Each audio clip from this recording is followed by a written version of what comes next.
I spoke Shanghainese before I spoke any other language. And my mother said that at times she had to actually speak via the Amma to me because I did not know Russian until I was taught by my parents Russian, and my early language was Shanghainese, and I would spend all my time with them. The reason my first language was Shanghainese was because of Chinese children I played with. We lived in what was the better part of Shanghai, which was the French concession. And it was a very residential part of Shanghai, and the more prosperous people lived there. So I was sent to the French school. That was all conducted in the French language. And then after the fall of France, I was sent to an English school, and that's where English came in. And of course, shortly after that, the Japanese bombed Pearl Harbor, and of course they took over. And so I had to go to a Jewish school, and that's where Hebrew kicked in. And but I also learned Japanese while the Japanese were in command of Shanghai. And at a very early age, I could speak Japanese on an everyday basis. And at home, as we were Russians and part of our Russian culture, we spoke in Russian at home. So I could very easily move from one language to another language, and that was very useful there, not as useful when I first came to Australia, which was very English-centric. Yes. I must have picked up a lot of languages because you hear the languages all the time being spoken by people in shops and so on. The majority of the Russians in Shanghai, both Jewish and non-Jewish, came there as a result of the Soviet Revolution. The non-Jewish Russians were supporters of the old regime, the Tsarist regime, and they fled after the communists consolidated their hold in Russia. The Jews, the Russian Jews who were in Siberia, fled because they were capitalists, in that they had done well in the Siberian hinterland. And when the communists came, like my grandfather, they had to leave behind their possessions and to flee because there was no future for them in a communist society. And of course, Shanghai beckoned because it by then became a very well-known commercial and industrial destination. My grandfather started pretty much the same business that he had in Vladivostok. This would have been in the middle to late 1920s. I don't have an exact date for that. And he started up a carton business where he coated the inside of paper cup with some paraffin for it to hold liquid. In Russia, it was to hold their cottage cheese and their sour cream. And in Shanghai, he adapted it to hold the ice cream, for which he supplied a leading American company, because most people ate the ice cream from more sanitized cups, which were cleaned because the environment wasn't that clean, and very few people ate the ice cream in the form of cones. So that was a very big business, and he established this business and had a 3-story factory, and he became a prosperous man as a result of that. And as a result of it, I had a very comfortable life growing up in Shanghai. Their relationship with the local Chinese started very early, actually, because like most comfortable Western families, I had what was called an amma, who was like a nursemaid or a British governess, and she would look after me from the moment I woke up, bathe me when I was very young, and give me breakfast and take me to school or to the park to play. And in our factory compound, there were, for the senior workers, my grandfather provided housing for them, and they were children.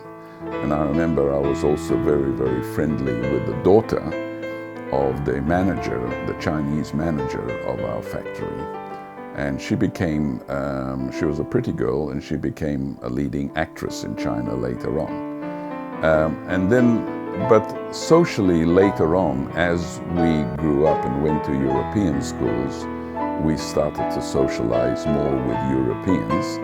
And the only Chinese that we knew would be children of wealthy families who would send their children to European schools. So that was really how, but it was a very cosmopolitan existence, really. Shanghai was an international city, so you didn't really need to have a nationality. If you were stateless, that's how you stayed there. No country looked after you, and you kept to yourselves, and we both benefited and suffered from being stateless, particularly during the war. We were lucky to be stateless in that after the Japanese occupation, we were left alone because we were not an enemy country. After the war, when we had to leave after the communist takeover in 1949, the statelessness worked against us because we could not really go to any country because we did not have a country to go to.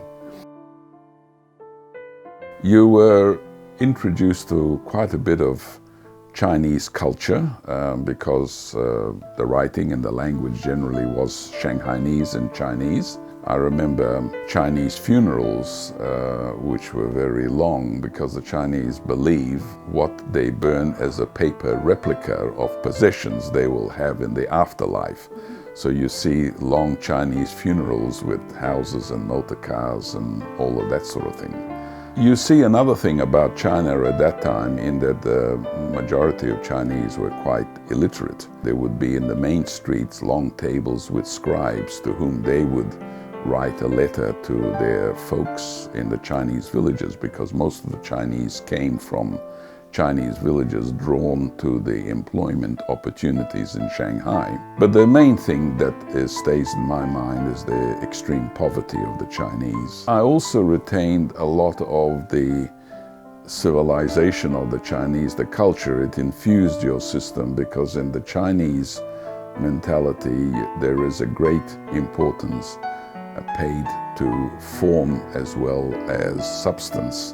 And the form of discussion, the politeness to ensure that you don't speak to somebody where they lose face and that sort of thing. We were all imbued with that, and when I get together with my former friends from school, the wives who get together, they always comment about the difficulty of having a Western type of conversation with us because we are very, very conscious of form and politeness, and our language is really very careful because we try not to get to the bottom line as quickly as possible, trying to feel the situation. And the schools were run by the various foreign communities that were there.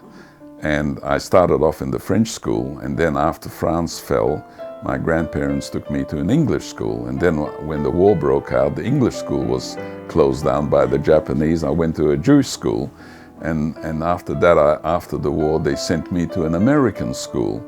And even the Cold War in 1946 caught up with me in an American school where people with Russian names had to leave.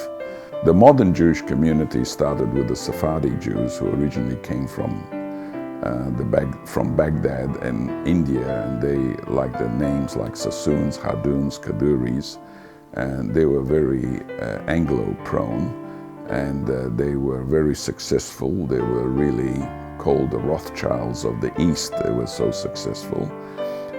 Then came the Russian Jews like ourselves, refugees from various convulsions in Russia where Jews had to flee.